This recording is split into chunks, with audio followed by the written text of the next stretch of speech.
पुनः स्वागत है दोस्तों आप सभी का। आइए हम लोग देखते हैं अब शिशुनाग वंश। हम लोगों ने मगध साम्राज्य में बृहद्रथ वंश, हर्यक वंश को समाप्त कर दिया है। अब देखेंगे हम लोग शिशुनाग वंश, क्योंकि बृहद्रथ वंश हर्यक वंश के बाद आता है शिशुनाग वंश। ठीक है, चलिए ध्यान देंगे।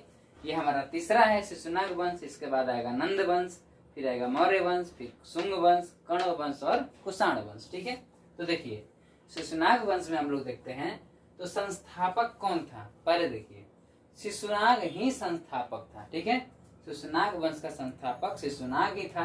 और ये कैसे बना राजा?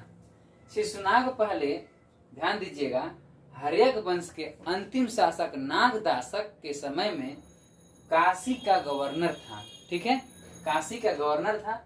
उस समय वो क्या किया, हर्यक वंश के अंतिम शासक नागदासक को पदच्युत करके यानी कि पद से हटा करके राजा बन बैठा। ठीक है, एवं वैशाली को अपनी राजधानी बनाया।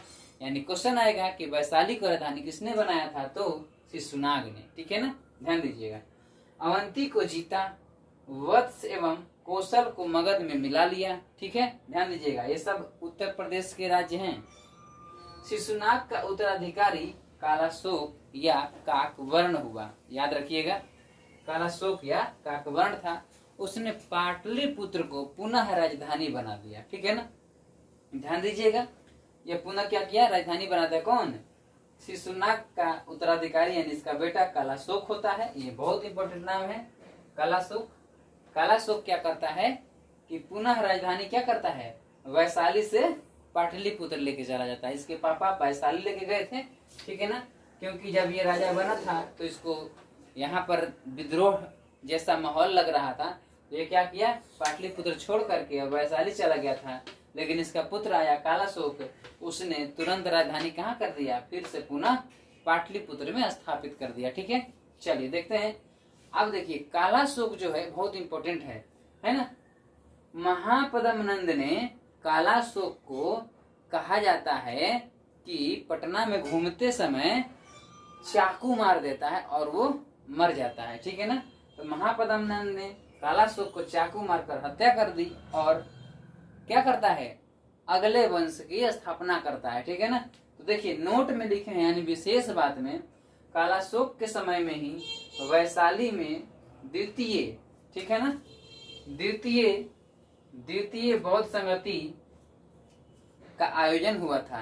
द्वितीय बौद्ध संगति का आयोजन वैशाली में हुआ था। ठीक है ना, किसके समय में, कालाशोक के समय में।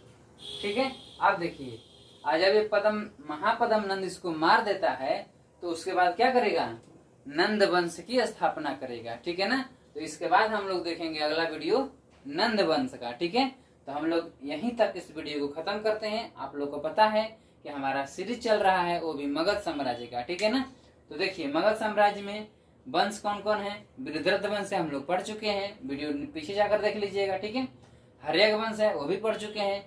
शिशुनाग वंश अभी यहाँ हम लोगों ने खत्म किया। ठीक है, उसके बाद आएगा नंद वंश। नंद वंश की स्थापना महापद्म नंद ने किया है। ठीक है ना, महापद्म नंद एक बहुत ही शक्तिशाली राजा बनकर के उभर के सामने आता है, हम लोग देखेंगे अगले एपिसोड में।